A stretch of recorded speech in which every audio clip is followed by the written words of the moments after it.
자, 원소의 주기적 성질 들어가 봅시다. 자, 오늘 이 원소의 주기적 성질에 대해서 가장 먼저 다룰 부분은 바로 원자 반지름입니다. 원자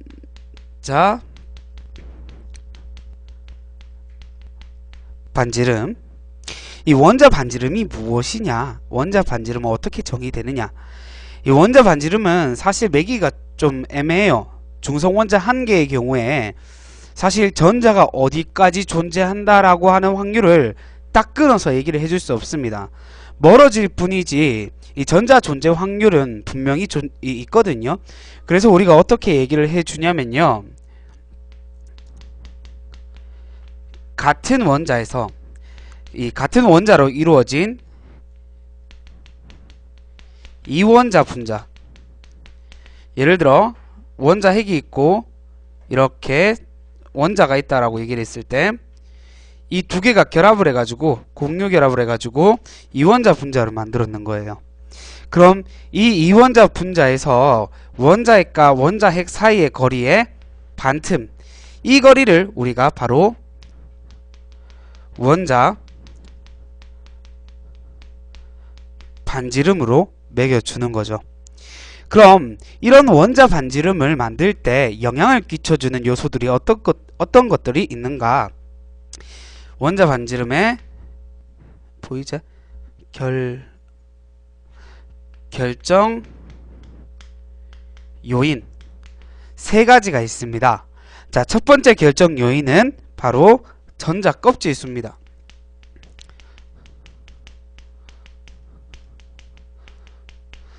전자 껍질 수가 많으면 많을수록 어떻게 되겠어요? 전자 껍질 수가 많다라고 하는 것은 원자핵과 전자 사이의 거리가 멀어진다라는 의미를 가지죠. 원자핵과 전자 사이의 거리가 멀어지면 멀어질수록 당연히 어떻게 되겠어요? 원자 반지름이 커진다라는 결론값이 나올 수 있겠죠. 두 번째 바로 유효핵 전하입니다. 유효 핵 전하. 아, 참, 야들아, 저번 시간에도 얘기했지 싶은데 혹시나 못 들었을까봐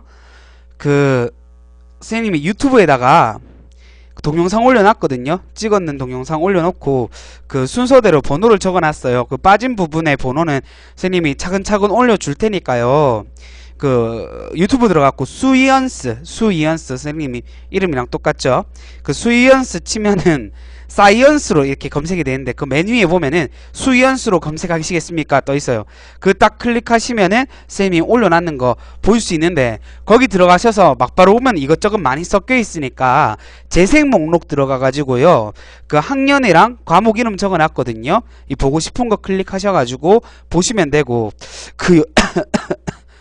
요새 휴대폰으로 보려면 휴대폰 유튜브에서 동영상 다운받는 어플 많다고 하더라고요. 다운받아가지고 보셔도 상관없고요. 그 다음에 컴퓨터로 다운받으시려면은 www.youtube.com 이렇게 돼 있는데, 유튜브 시작하기 전에 www. 그 옆에다가 ss 이렇게 적어가지고 엔터 치시잖아요. 그러면 다운로드 창이 뜨거든요. 거기에서 mp4 360 가는 거 다운받으셔가지고 집에서 이 컴퓨터로 보셔도 됩니다. 유튜브 보면은 이렇게 땡겨보고 뭐 이렇게 하기가 조금 어렵잖아요. 그래서 막바로 다운받아서 보면 땡기고 이렇게 빨리 볼 수 있으니까 그 곰플레이어로 하면은 2배속 뭐 이런 것도 좀 가능하죠. 그래가지고 그렇게 보시면은 될 것 같습니다. 알겠지? 그래, 그럼 계속 들어가 보겠습니다. 원자 반지름의 결정 요인 두 번째죠. 유효핵 전하입니다. 자, 유효핵 전하라고 하는 것은 원자핵이 실질적으로 전자한테 얼마만큼의 이 힘을 주고 있냐, 끌어당기는 힘을 주고 있냐라는 걸 얘기해 주는 거거든요. 그래서 유효핵 전하가 크다라고 하는 것은 원자핵이 전자를 세게 끌어당기고 있다라는 말이 돼요.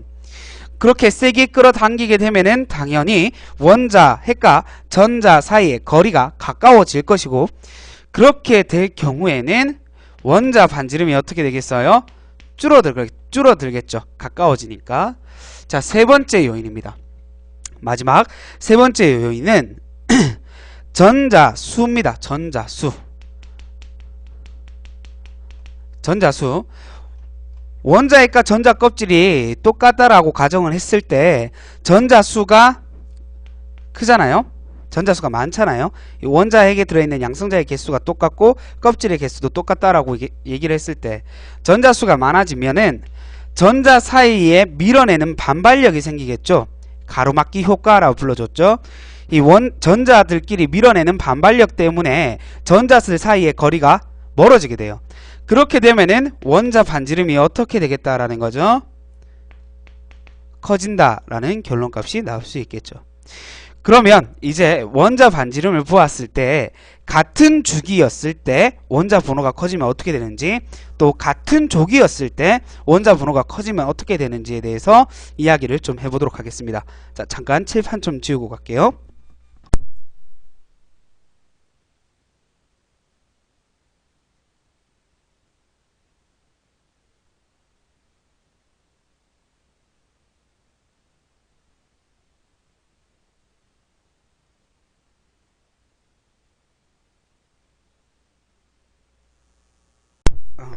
그 유튜브에 띄워놨는 거 그거 학교 가고 친구들한테도 보라고 그러세요. 상관없으니까 친구들한테도 이거 봐라, 뭐 잘 모르겠으면 이거 봐라 이렇게 얘기해 주시면 돼요. 선생님이 좀 팔리겠지. 아, 그거 보고 공짜로 보니까 욕은 하지 마라 그러세요. 욕하면은 내가 부시에 찾아가고 집에 들어가는 길에 마티즈 타고 이렇게 찡갑 볼 수 있으니까 꼭 그렇게도 전달을 해주시고. 자, 그 다음 원자 반지름의 주기성에 대해서 얘기해 보도록 하겠습니다.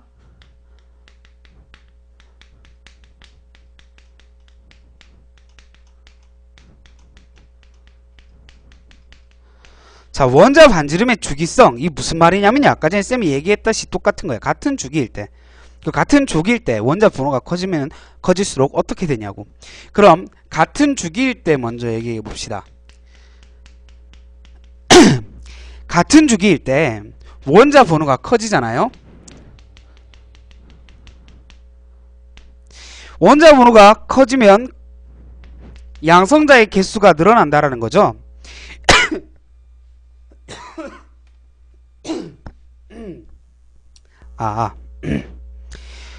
그 양성자의 개수가 늘어난다라는 거죠.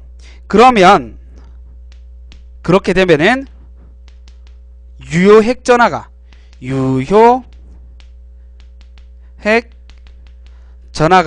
커지겠죠. 원자핵이 전자를 끌어당기는 힘이 커지겠죠.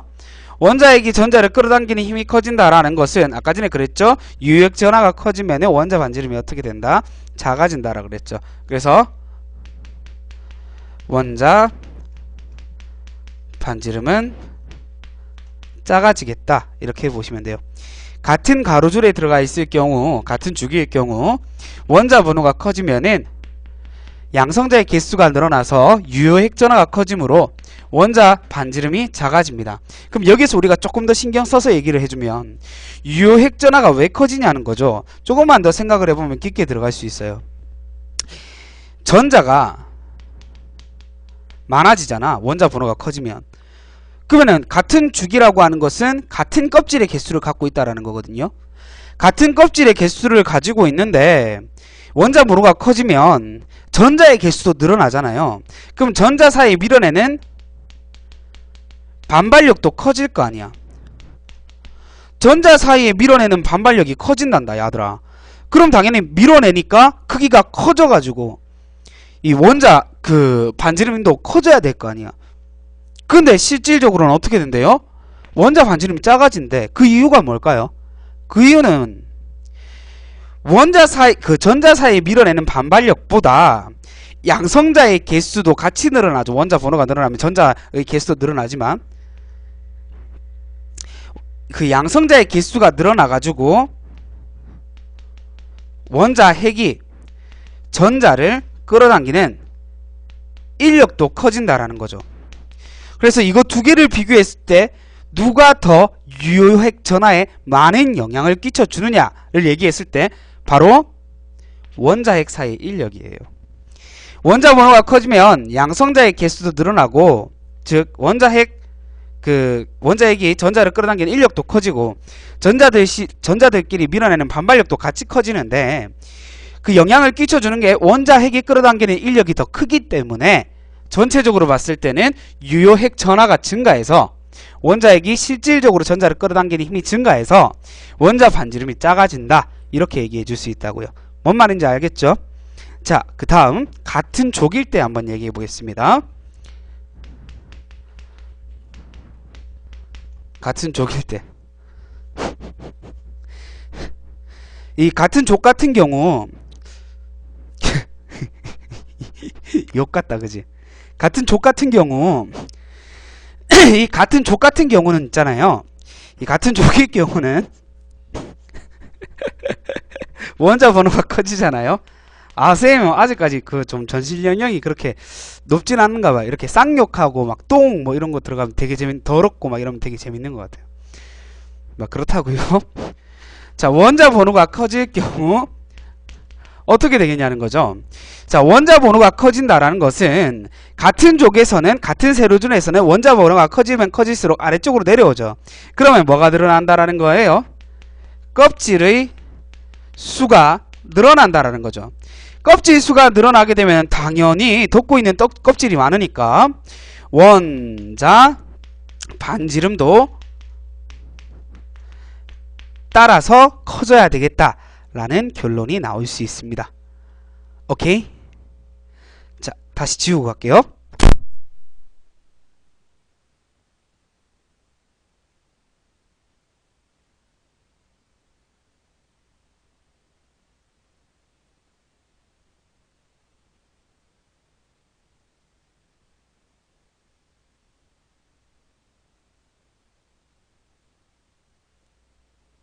자, 그 다음 우리가 얘기할 부분은 이온 반지름입니다. 이온 반지름.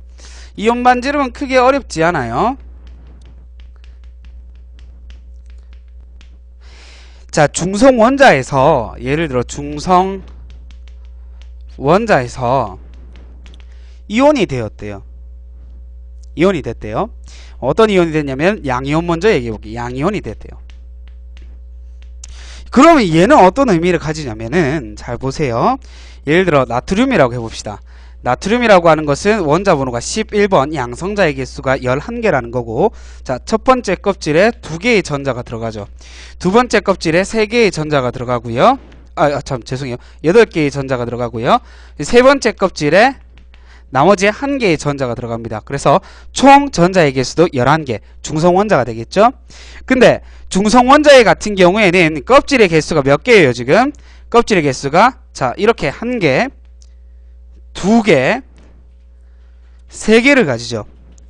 껍질의 개수가 3개라. 근데 양이온이 되면은 전자를 1개 날려버리잖아요. 가버렸. 날려버리게 되면 어떻게 돼요? 껍질의 수가 2개가 되겠죠. 껍질의 수가 2개가 되겠죠. 그러면 어떻게 되겠습니까? 당연히 그 반지름을 비교했을 때는 누가 더 양이온이 더 작다 이렇게 얘기를 해줄 수 있죠. 6월 가릿. 자, 그 다음 중성원자랑 음이온 한번 비교해 볼게요. 음이온. 자, 염소를 예를 들어 봅시다. 염소는 원자 번호가 17번이죠. 그래서 전자의 개수도 17개를 가져야 됩니다. 그럼 첫 번째 껍질에 전자가 2개, 두 번째 kop질에 전자가 8개, 세 번째 껍질에 전자가 몇 개다? 7개다. 이렇게 되겠죠. 그죠? 그러면 안정화되기 위해서 전자를 1개 더 끌어오겠죠. 플러스 1, 전자 1개를 더 받았어요. 자, 원자 번호가 일정하고 그렇다는 건 양성자의 개수가 같고 전자 껍질의 수가 같을 때 전자의 개수가 늘어나면 아까 전에 제일 처음에 쌤이 원자 반지름은 어떻게 된다고 그랬죠? 원자 반지름은 커진다라고 얘기했죠. 왜 커져야 돼요? 전자들 사이에 밀어내는 반발력이 생겨버리죠. 그러면 안 그래도 7개라 가지고 전자끼리 밀어내는 힘이 있는데 1개가 더 들어오면 전자가 밀어내는 힘이 더 커지잖아. 그렇게 되면 유효핵 전하가 줄어들 거 아닙니까? 전자가 많아서 가로막기 효과가 커지니까. 그죠? 전자 사이 밀어내는 반발력 때문에 그 원자의 총 반지름이 더 커진다. 그래서 음이온 같은 경우에는 중성 원자보다 반지름이 더 크다. 이렇게 얘기를 해줄 수 있는 거예요. 오케이, 다시 지우고 가보겠습니다.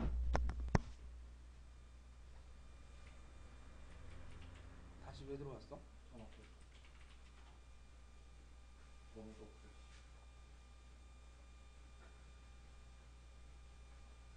해금을 방해하는 자.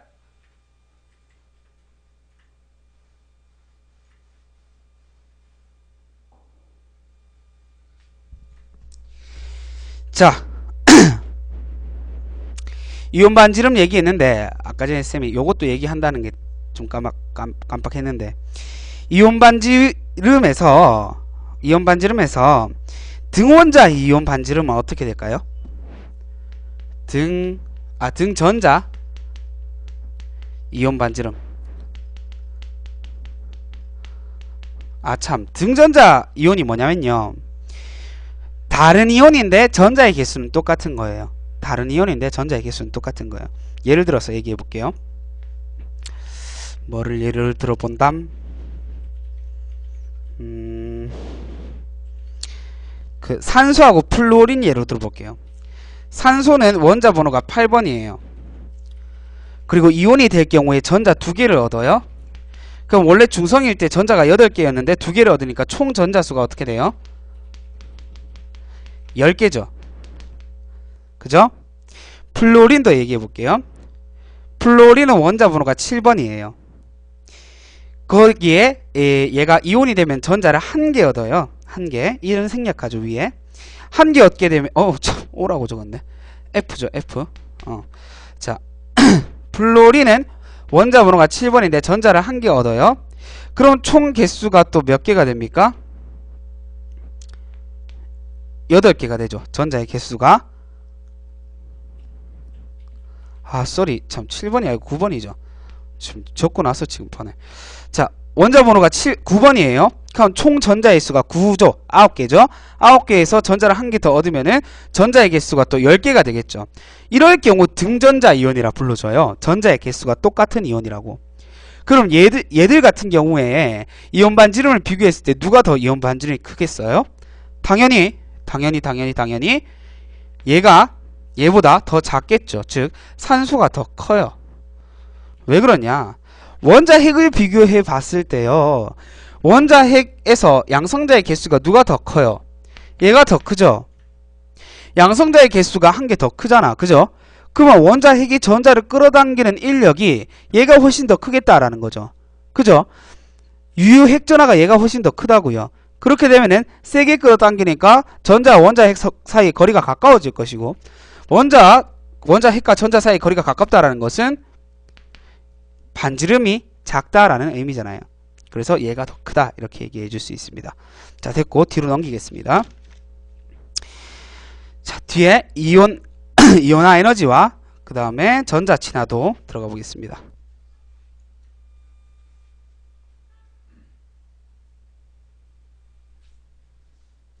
맞다. 니들 학교 시험 일정 나왔어요? 학교 시험 언제래요? 학교 시험 일정.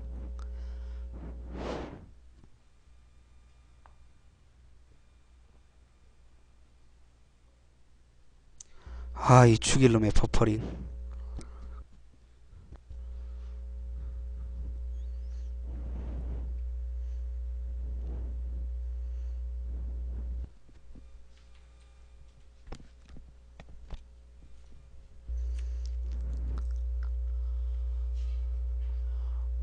칠성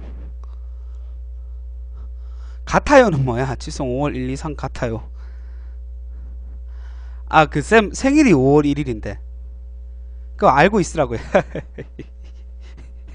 쌤 생일 5월 1일. 알고 있으라고. 5월 1일. 알겠지?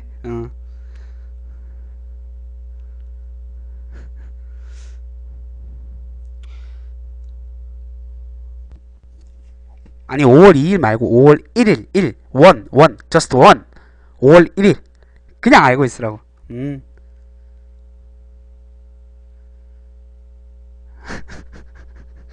거지 같은 새끼가. 자, 이온화 에너지 들어가 보겠습니다.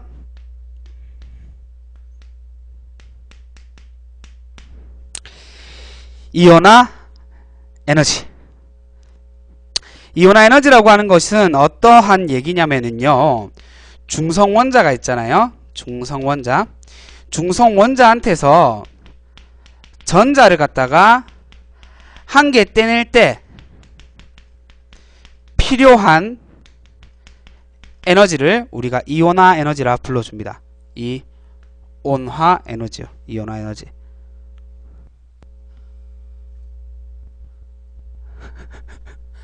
니 몰랐나? 승민이 손가락 없다. 니 승민이 임마 저기 그런 부분을 그렇게 대놓고 얘기를 하고 그러노. 우리 승민이 저기 다 있는데, 개념도 있고 다 있는데 손가락이 없다. 미안.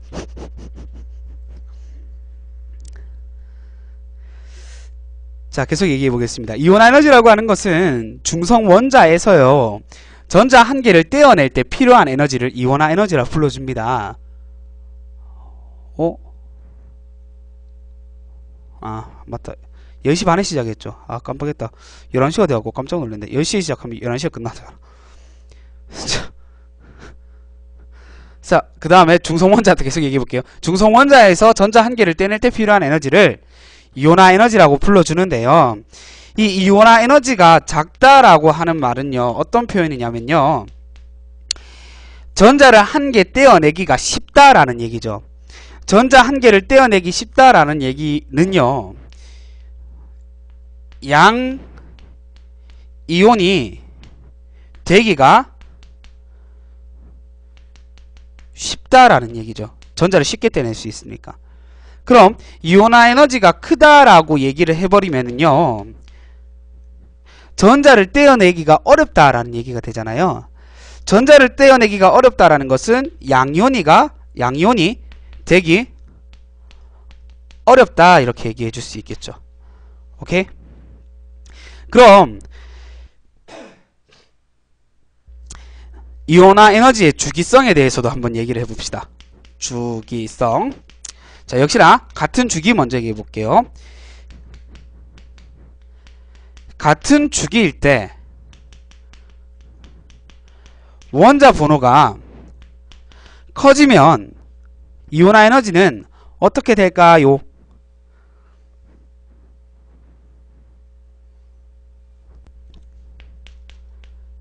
이온화 에너지도 같이 커져야 되겠죠.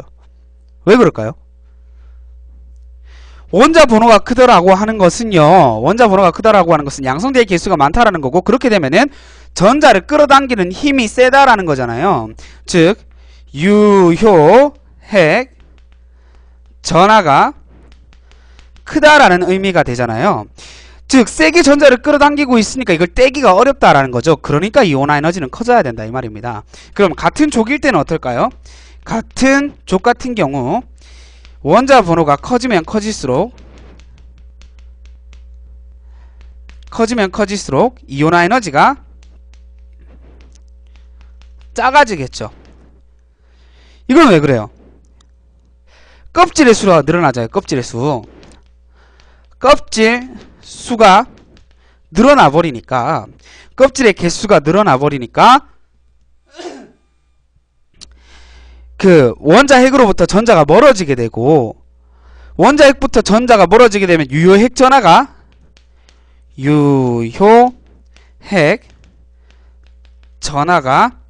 작아지게 되죠. 끌어당김이 약하다고요. 거리가 머니까. 그러니까 떼내기가 굉장히 쉽다. 이온화 에너지는 작다. 이렇게 얘기를 해줄 수 있다는 거죠. 자, 다시 좀 지우고 갈게요.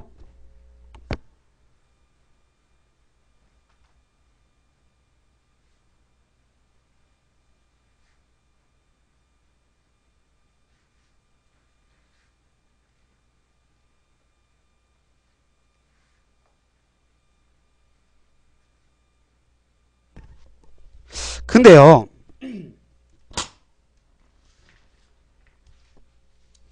이 이온화 에너지는 예외적인 경우가 있습니다. 주기성의 예외적인 경우.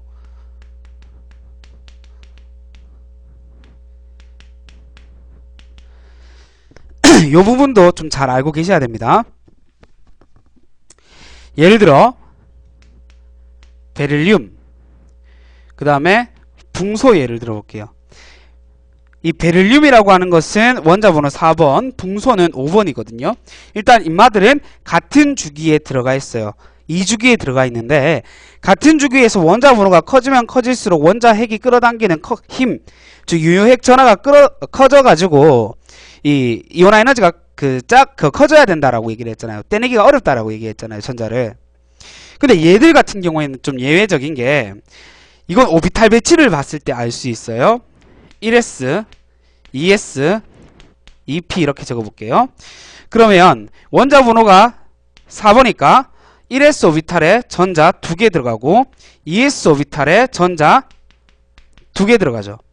그 다음에 붕소 같은 경우 원자 번호 5번이니까 1s, 2s 오비탈에 각각 전자가 2개씩 들어가서 4개가 되고 2p 오비탈, 여기도 없지만 일단 적어 놓을게요. 2p 오비탈에 전자가 1개 더 들어가겠죠. 그러면 여기에서 전자가 에너지가 누가 더 커요? ES가 더 커요? EP가 더 커요? EP가 훨씬 더 전자 에너지가 크잖아요. 그죠? p 오비탈에 들어가 있으니까 에너지 준위가 높다고요.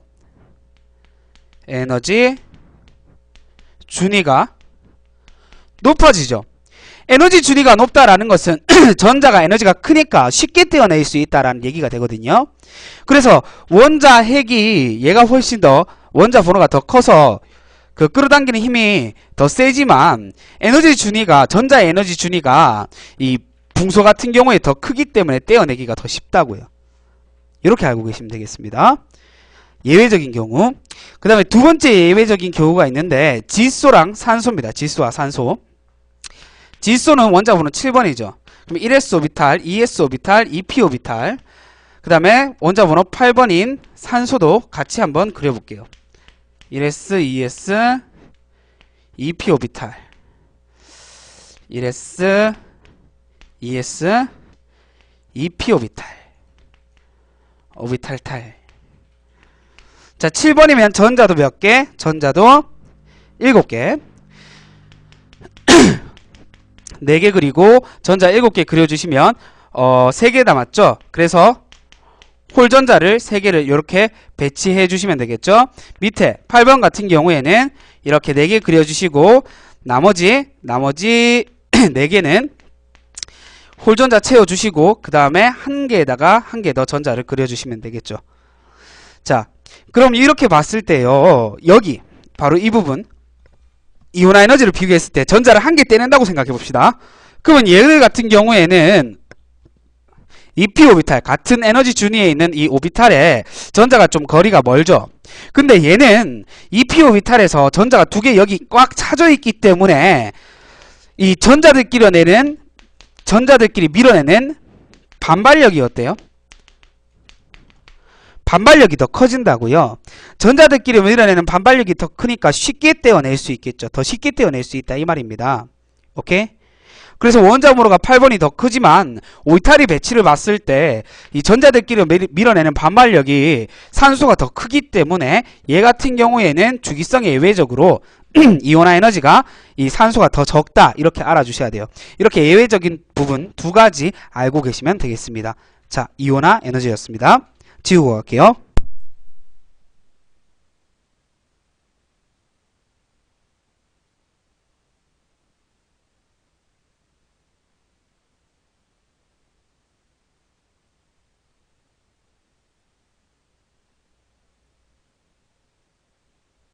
민철이 언제 나갔지?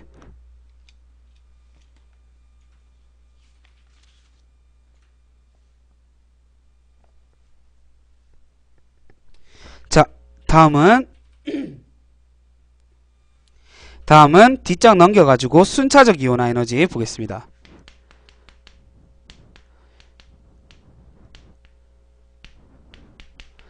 중요합니다. 순차적 이온화 에너지라고 하는 것은 순차적으로 전자를 떼어낸다라는 거예요.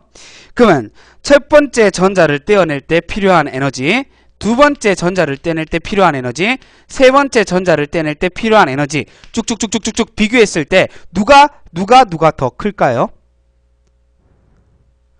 아, 창문으로 보고 있다고? 오케이. 누가 더 크냐면요. 순차적 에너지의 순차가 커지면 커질수록 점점 더 커져요. 이온화 에너지가. 점점 더 떼어내기가 어려워져요. 왜 그러냐면 전자가 없어지면은 없어진 만큼 밀어내는 반발력이 사라지죠. 밀어내는 반발력이 없으니까 원자핵이 실질적으로 끌어당긴 유효핵전화가 점점 증가하게 된다고요. 유효핵전화가 점점 더 증가하게 되면은 끌어당기 그 전자를 한 개 떼내기가 점점 더 어려워지잖아요. 그죠? 그래서 이온화 에너지가 계속해서 증가된다 이 말입니다. 순차가 진행되면 진행될수록. 근데 우리가 한 개 더 깊이 알아주셔야 될 게 뭐냐면요. 껍질이 바뀔 경우가 있겠죠. 최외곽에 원자과 전자가 두 개야. 그래서 한 개 떼내고 두 개 떼냈어. 그 다음에 다 떼냈으니까 그 다음 안쪽에 있는 껍질에 전자를 떼내야 되잖아. 그러면은 이 그 다음 전자를 떼낼 때는 이온화 에너지가 엄청나게 한꺼번에 팍 증가하겠죠. 확 증가한다고. 왜 확 증가해?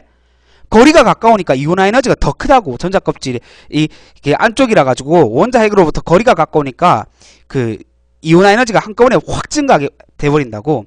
그럼 그걸 알았을 때 문제를 어떤 식으로 푸냐면 페이지 116페이지 3번 순차적 이온화 에너지와 원자과 전자수. 저 표를 잘 봐주세요. 저 표를. 나트륨 같은 경우에는 원자과 전자가 한 개죠. 그래서 원자과 전자 한 개, 그 한 개를 떼어내는데 496이라고 하는 에너지를 썼어요. 근데 두 번째로 넘어가 보니까 갑자기 증가하죠. 갑자기 4562라고 증가해요.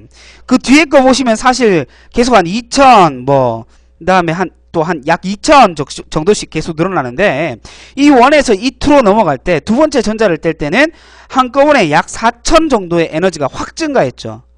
그렇다라고 하는 것은 전자 껍질이 바뀌었다라는 걸 알 수 있고요. 만약 이 에너지 구조만 봤을 때 우리가 얘가 원자과 전자가 몇 개고 껍질의 개수가 몇 개다라는 정도를 알고 있어야 된다고요. 그래야지 우리가 나중에 문제를 만났을 때 문제를 좀 쉽게 풀 수가 있어요. 그 밑에 것도 보세요. 마그네슘이죠. 마그네슘 같은 경우에는 E2에서 E3로 갈 때 갑자기 에너지가 크게 증가했어요. 한 6000 가까이 크게 증가했죠. 6000 좀 넘게 증가했죠. 그럼 이건 뭐예요? 최외곽 전자, 원자과 전자가 두 개다 이렇게 얘기해 줄 수 있겠죠. 원자과 전자가 두 개다. 그래서 두 개 떼내고 세 개 떼낼 때는 안쪽 껍질에 전자를 떼내야 되기 때문에 이온화 에너지가 그 순차적 이온화 에너지가 크게 증가하게 된다 이렇게 본다라고요. 그러면 원자과 전자가 몇 개인지 우리가 알 수 있다. 자, 알루미늄도 해볼까요? 알루미늄 같은 경우에도 E3에서 E4로 갈 때 갑자기 크게 증가했죠. 얘 같은 경우에는 약 10,000 가까이 증가했습니다. 그죠? 10,000 가까이 이온화 에너지가 증가했어요. 갑자기 이렇게 팍 또 늘어났다라고 하는 것은 껍질이 바뀌었다라는 것이고 얘는 원자과 전자수가 3개다 이렇게 얘기를 해줄 수 있다고요. 오케이? 자, 알겠으면 1번 모르겠으면 2번.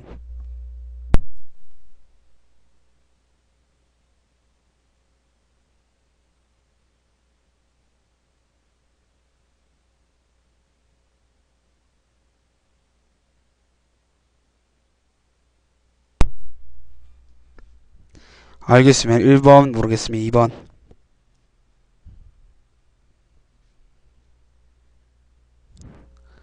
(1.5) 이 졸라 애매한 1.5는 뭐지? 그 표를 보면 갑자기 그 숫자가 팍 늘어나는 구간이 있잖아. 그럼 그때 껍질이 바뀌었다는 거야. 그러면 그 전에 있던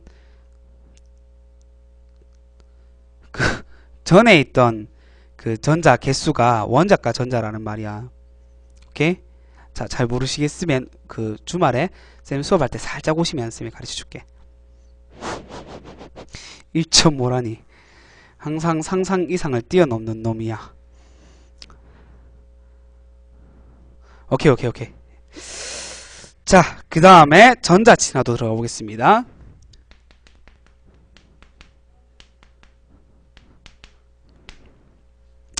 전자친화도. 아까 전에 봤던 이온화 에너지 같은 경우에는 양이온 만들 때 필요한 에너지라고 얘기를 한다면 전자친화도 같은 경우에는 음이온 만들 때 필요한 에너지 이렇게 얘기해 줄 수 있어요. 무슨 말이냐면 중성원자가 있잖아요. 이 중성원자 한 개가 전자 한 개를 얻을 때, 중성 원자 한 개가 전자 한 개를 얻을 때 방출되는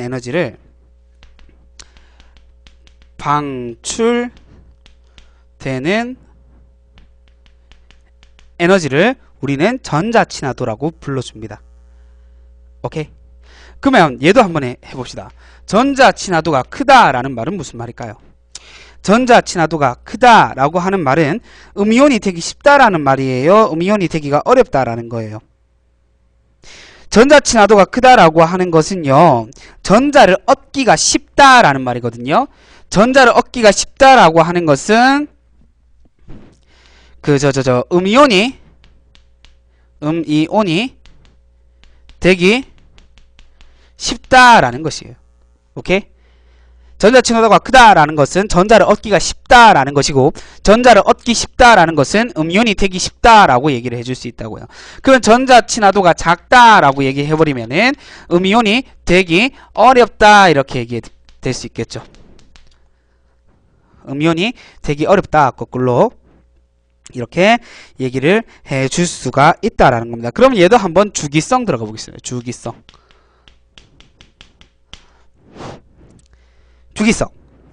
같은 주기일 때 원자 번호가 커지면 커질수록 전자 친화도는 어떻게 될까요? 전자 친화도는 증가하겠죠. 왜 전자 친화도가 증가해야 될까요? 원자 번호가 커지면 원자 핵이 전자를 끌어당기는 인력, 유효핵 전하가 어떻게 돼요? 커지죠. 유효핵 전하가 커지니까 전자 친화도도 따라 커진다 이 말입니다. 끌어당기는 힘이 더 크니까 음이온이 되기 쉽다 이 말이죠. 전자 친화도가 커져서. 그러면은 같은 족 같은 경우, 이 같은 족 같은 경우 어떤지 한번 얘기해 봅시다. 같은 족 같은 경우에는 원자 번호가 커지면 커질수록 껍질의 개수가 쭉 늘어난다라는 거죠. 껍질 수가 늘어나게 되고, 껍질 수가 늘어난다라는 것은 원자 핵으로부터 전자가 멀어진다라는 의미가 되고, 원자 핵으로부터 전자가 멀어지게 되면은 끌어당기는 인력이 작아지겠죠. 유효 핵 전하가 줄어든다고요. 그렇게 되면은 원자 핵이 전자를 끌어당기기가 힘들다. 전자 친화도가 작아진다. 음이온이 되기 어렵다. 이렇게 얘기를 해줄 수 있겠죠. 오케이? 됐습니까? 그 다음에 바로 전기음성도 들어가 보겠습니다. 전기음성도까지 볼 거예요. 그 전기음성도 뒤에 각 족의 성질에 대해서 얘기를 해주는데, 그 족의 성질 같은 경우에는 우리가 그 주기율 같은 경우에는 우리가 저번 시간에 주기율표 하면서 쌤이 한꺼번에 했거든요.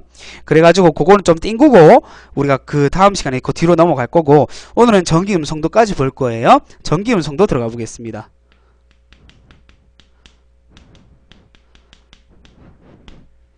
전기음성도.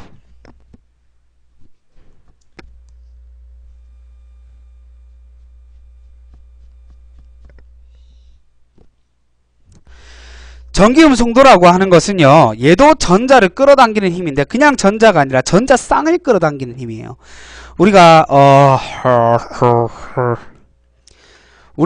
공유결합을 하게 되면은 이렇게 공유 전자쌍을 만들잖아요. 공유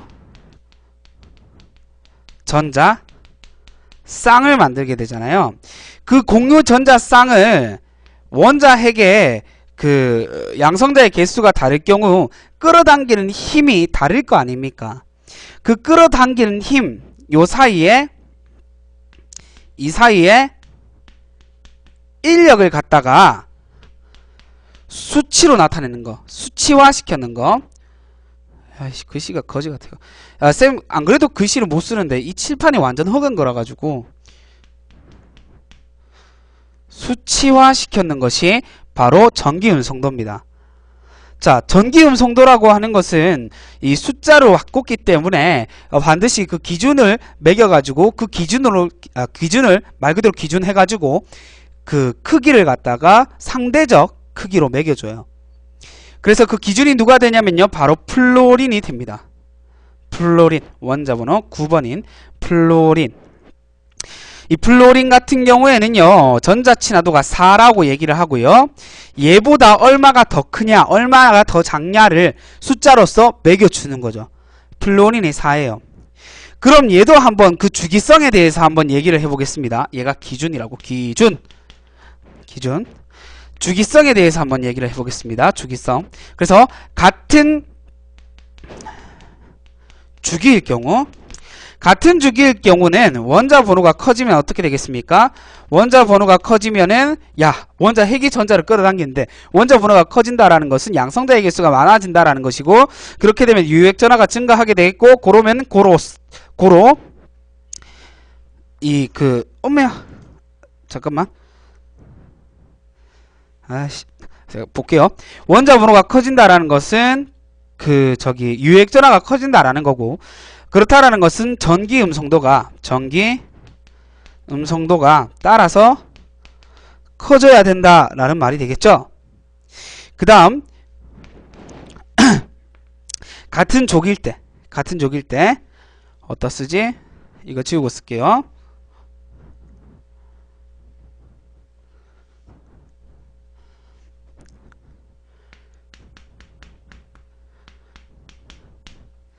같은 족일 경우는요, 원자 번호가 커지잖아요. 원자 번호가 커지면은 전기 음성도는 줄어들어야 되겠죠. 왜? 원자 번호가 커지면 껍질의 개수가 늘어난다라는 거니까, 같은 족일 때는 껍질의 개수가 늘어난다라는 거니까, 껍질의 개수가 늘어나가지고 거리가 멀어져 버리니까 끌어당기기가 힘들다 이 말이에요. 원자 핵이 전자를 끌어당기기가 힘들다. 그러면 전기 음성도는 작아져야 된다 이 말이죠. 그럼 이거는 좀 보세요. 우리가 생각을 해봤을 때 전자 친화도랑 전기 음성도는 좀 비슷한 구석이 있죠. 뭐가 비슷해요? 원자 핵이 전자를 끌어당긴다라는 거 아니야. 전자를 끌어당기는 게 똑같잖아. 근데 뭐가 달라요? 전기 음성도는 공유 전자쌍을 끌어당긴다는 것이고, 그 다음에 전하친화도라고 하는 것은 전자를 끌어당긴다는 거예요. 오케이? 그래서 완벽하게 똑같은 게 아니에요. 그래서 전자친화도가 커지면 전기음성도도 따라서 주로 커질 수 있으나, 예외적인 경우가 서로 다른 걸 얘기하고 있는 거기 때문에 예외적인 경우가 분명히 또 있다고요. 그 예외적인 경우가 바로 플로린과 염소의 경우입니다. 플로린과 염소요. 플로린 같은 경우에 페이지 117페이지의 오른쪽 하단 부분, 전자친화도와 전기음성도라고 되어 있죠. 전자친화도는 중성 원자가 전자를 얻어 음이온이 되려는 정도이며, 전기음성도는 결합을 이룬 상태에서 전자쌍을 끌어당기는 힘이 세기다. 따라서 전기음성도가 큰 원소가 반드시 전자친화도가 큰 것은 아니다. 되게 커지긴 커지나 반드시 그런 것은 아니다. 그 예외적인 경우로 예를 들어놨죠. 플로린과 염소. 플로린의 전자친화도를 비교했을 때, 염소랑 비교를 했을 때 염소가 전자친화도가 더 커요. 왜냐? 이주기 원소인 플로린은 염소보다 크기가 작아요. 이주기니까 크기가 작죠. 그럼 밀어내는 반발력이 커집니다. 작아서 전자를 얻어서 음이온이 되려면은 전자 사이에 밀어내는 반발력이 크게 증가하므로 염소보다 전자를 받아들이기가 어렵기 때문에 우리가 전자친화도만 비교를 했을 때는 염소가 훨씬 더 크다라고 얘기를 해줘요. 근데 전기음성도를 따라줬을 때는 전기음성도 같은 경우에 플로린은 훨씬 더 커요. 왜 그러냐면은 플로린은 원자 핵과 전자 사이의 거리가 가깝죠. 껍질의 개수가 염소보다 작으니까. 그렇게 되면은 전자쌍을 끌어당기기가 쉽죠. 그래서 더 쉽다라는 거예요. 이렇게 전자 배치가 다를 경우에 결론값이 다르게 나올 수 있죠. 그러니까 전자친화도랑 전기음성도가 100% 똑같다 이렇게 얘기해 줄 수는 없어요. 되게 비슷하나 100% 똑같지는 않다. 그 얘가 뭐다? 플로린과 염소다. 요 정도 알고 계시면 되겠습니다. 오케이? 됐습니까? 자, 뒤로 넘기시면 119페이지 화학적 성질의 규칙성이 있죠. 주기율에 대해서 얘기를 해주는 건데, 알칼리 금속, 그 다음에 할로젠 원소 있고, 여긴 책에는 안 적혀 있지만은 18족 원소인 비활성 기체까지 있거든요. 그 부분은 우리가 저번 시간에 했기 때문에 좀 뛰어넘고 넘어갈 수 있도록 할게요. 살짝 읽어보고 문제 풀 때 살펴볼 수 있도록 그렇게 하세요. 자, 그럼 오늘 숙제는요, 그 뒤에 있는 문제까지 풀어오는 게 숙제예요. 자, 일단 녹화 좀 끄고.